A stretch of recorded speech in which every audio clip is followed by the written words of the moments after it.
Meow. Oh, butterfly. What are you saying, look? What's happening, people? Welcome back to the channel. I told you that there'd be more fucking posts coming on YouTube. I ain't a fucking liar. I'm gonna do my best to keep them up. But today, it's a bit of a cloudy one today. The mountains aren't as crisp. The sky's not blue. You know, wet season's coming to an end now. Literally, as soon as it hits November,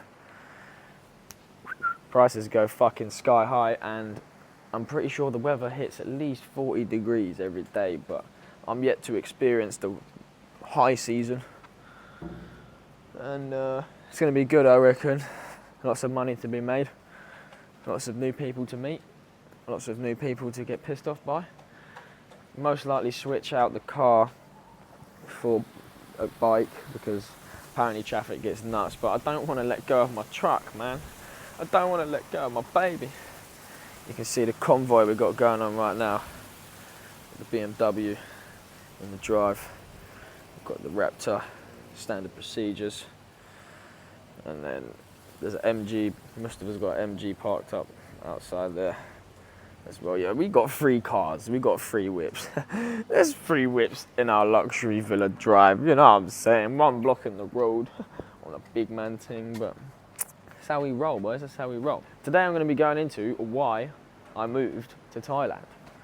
Why I moved to this fucking beautiful, amazing country that I do not have a bad word to say about. So, let me just perch my camera down somewhere. Right then, boys, well, I stuck her on a 0.5 zoom. Have a look at that. Even when it's cloudy and dim, you still get a nice little cloudy mountain range view. See, sometimes, yeah, because you don't realise that we're actually fucking high up here, yeah, so sometimes you'll just see like a big ass cloud just like chilling over the villa. You just come like fucking bowling through. Looks like a big fucking cotton candy ball, whatever the fuck it's called. Cotton floss. What is that? Candy floss. That's what we call it, not cotton candy. It's fucking candy floss, mate. But yeah, although it's grey, it is fucking hot. And swiftly moving on. Right, so let's get into it then. Why did I move out to Thailand of all countries? Why was Thailand my choice? So first of all, I wanted to leave the UK for many years. I'm sure like most of you watching, you had dreams to travel, you have dreams to explore, you have dreams of an adventure, going out, meeting new people, gaining experiences, you know, going to see these fucking beautiful locations that you see online and thinking, are these real, you know? Like, for an example of that, I went to a lagoon the other day in Krabi. Absolutely fucking beautiful, like something out of a movie, bruv. Had to climb a mountain, like a techie mountain with a rope and shit. Go over the other side, I cut all my toes open. Fucking done it in fucking sliders. Got to the fucking lagoon. It was banging, mate. Do you know what I mean? But that's bucket list shit for me. I've always wanted to go and trek fucking half a mile over a mountain, cut my feet up to find a saltwater lagoon. Like, that's just fucking sick, bruv. But anyways, I'm getting sidetracked already. So, I wanted to leave the UK for many a year. And I was working towards it. Quite simply, I was obtaining money online. I was obtaining a skill, a high income skill called Forex trading. I'm sure you all know that is what brought me out to Thailand. Forex trading is what allowed me to make enough money to leave the nest and to move countries to Thailand. Fucking thousands and thousands of miles away. And I can tell you now, it's been the best decision that I have ever made in my life. What's happened since I've come out here would not have happened if I didn't come here. And the people that I've met, the growth that I've had, the experiences, the pain, everything that's happened, you know. They say everything happens for a reason. A lot of bad things have happened as well as good things, but everything happens for a reason. And there is nothing that I can't be grateful for. As I mentioned in my previous video, it's not hard to be happy out here, you know. just look at where the fuck I am right now. So I wanted to leave the UK so I could develop into the man that I knew I was, but that I was being held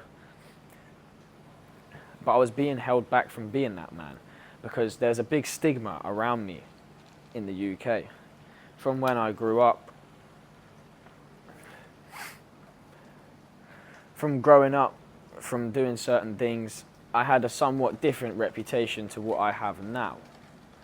And it was hard for me to transition into the growth in the UK because everybody just looked at me as this fucking drug dealer, this fucking crazy little kid from a council estate that just doesn't give a fuck about nothing and no one, that is literally just out here hustling.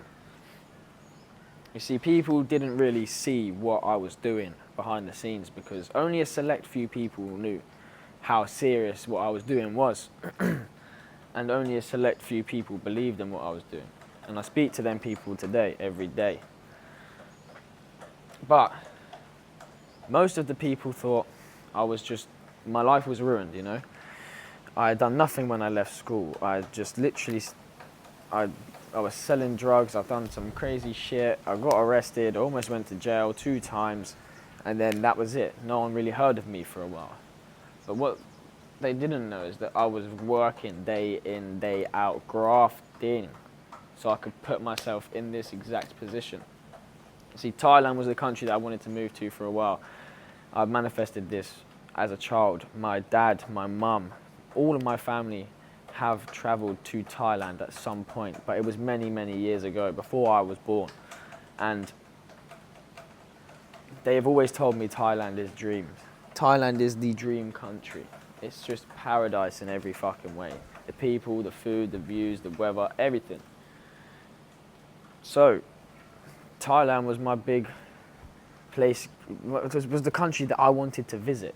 Let alone move there, you know. Moving here was like unfathomable. It's like, how could I even do that? It's crazy, but I managed to do it. It's not a coincidence, it's not luck, it's all down to the hard work that I put in. And whilst I was in the UK, whilst I was on my Forex journey, see, the reason how it's crazy how everything has panned out, people. Like, you wouldn't even fucking fathom it. Like, my close friend, my big brother now, Ricky, he is the one that introduced me into Forex. This was 4 years ago. When I first messaged Ricky, he didn't know who the fuck I was. I was just a random kid that had just seen him online. And I respected what he was doing. I respected his words of wisdom. I could see that he was a real guy. He didn't have millions of followers. He didn't even have tens of thousands of followers, but he had a good following. He had people that would respect him, that was doing well too in other industries.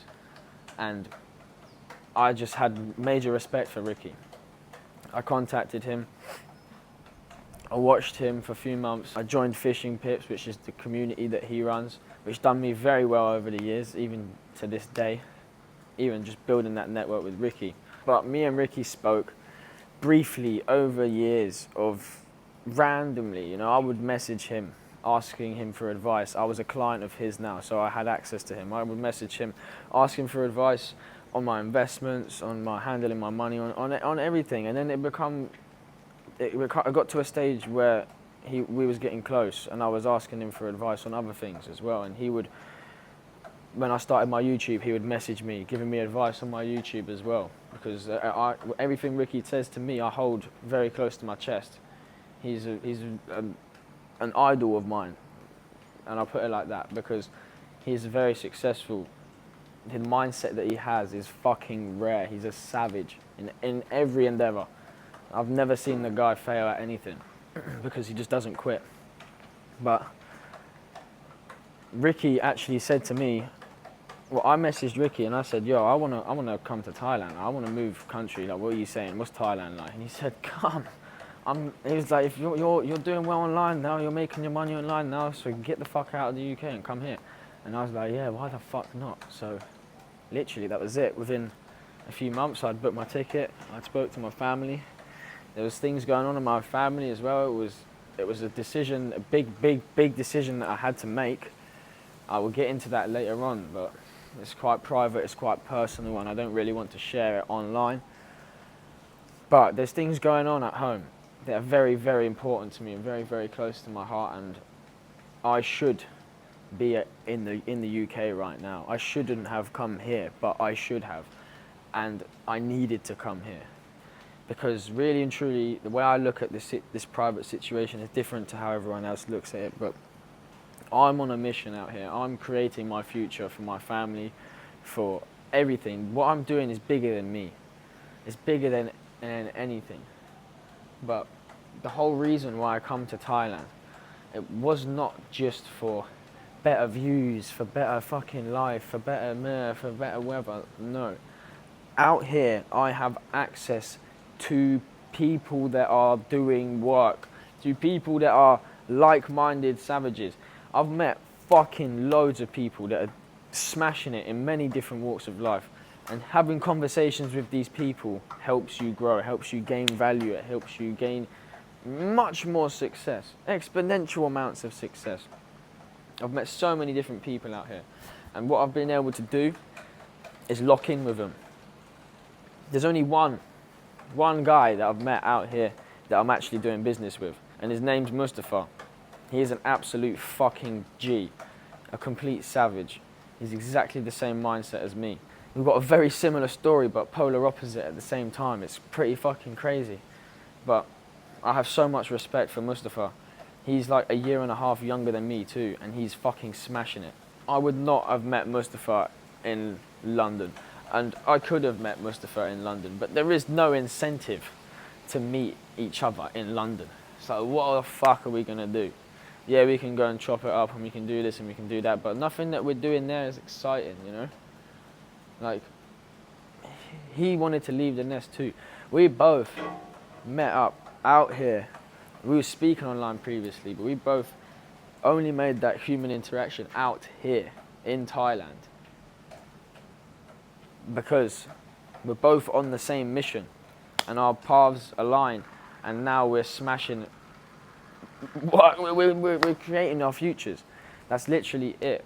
It's me and him now, and we're business partners. We're mashing work. We're getting shit done. We got shit done. People are recognizing the shit that we're getting done. And it's only a matter of time before the real network takes over. And that's just where I leave a little plug. Real network in the Discord. First link in the description, you know what I'm fucking saying. REAL shit. REAL shit. But yeah, boys, like, this video, I didn't really know what it was going to be. It was a why I moved to Thailand video, but I didn't want to sit here and list off like, oh, I moved here for the Massaman curry and pad thai and fucking beautiful weather, because that's not ultimately why I fucking moved here, yeah? You know what I mean? I like my fucking bacon and eggs and sausages and all that, you know what I mean? I like my fucking beans on toast and that, you know what I mean? Don't get me wrong, Thai food's way better, but fucking hell, I come here for opportunity, for network, to grow, to become the man that I want to be, to train hard, to eat the good food and the fresh food. To be fair, that is the one big reason why I did come here, so I don't know why I bought that off a minute ago. Because the fruit, fresh fruit on tap, bro, coconuts on tap, smoothies on tap, fresh smoothies on tap. Everything's just fucking, it's banging out here. And the work rate is crazy. So yeah. One coming out here, I completely utilised everything. Everything, I rinsed everything. And also, when I come out here, my plan was 2 weeks in Samui, then come to Phuket to meet Ricky. But I ended up fucking off Samui and just coming to Phuket. I was gonna do 2 weeks in Phuket and then 2 weeks in Samui after that. But I just never left Phuket. And I've been here for 6 months now. I haven't left Phuket apart from driving. I've never flown. Apart from to Malaysia for border run. But yeah, like, I've driven a lot around Thai. I've driven about 30,000 kilometers. Lol. So yeah, and I've only driven an hour in the UK, mate. So even since coming to Thailand, I've learned how to fucking drive like a savage, because man's just dinging a truck around at 190 kilometers an hour. Like, it's not going to blow someone up if I hit them, but yeah, it's all good, baby. We drive safe. I ended up just staying in Phuket. I love Phuket. I've got friends here now that have become family, you know? Whether that's Farang or Thai people. This island is well and truly mine. Like, I mean, even if you look at it on the content perspective, yeah, like there's no one really in Phuket doing content. Like, if you check the TikToks, and that TikTok's big out in Thailand, yeah? If you check the Tikkies, not many men are in Phuket. Do you know what I'm saying? And when people come to Phuket, who do you think they're shouting? Your fucking boy. Because, bro, man, them are seeing me, bro. Do you know what I mean? People are seeing what I'm doing, and they're rating it or they're hating it. And either or, I'm fucking with it. Because you can rate me or hate me, but either or, that's going to boost me up. That's going to boost me up, bro. Because if you're hating me, I'm doing something right. And if you're rating me and you're a somebody, then I'm doing something right. So, I'm doing something right, simple as that. And that's it, boys. But yeah, I think I'm going to leave it at that. I don't want to drag the video on for too long. I've got a lot of shit I could sit here and waffle about, boys. I ain't made a video in a while. And it's been going off key, but yeah. I'm going to leave it at that, lads. Have a good one. So.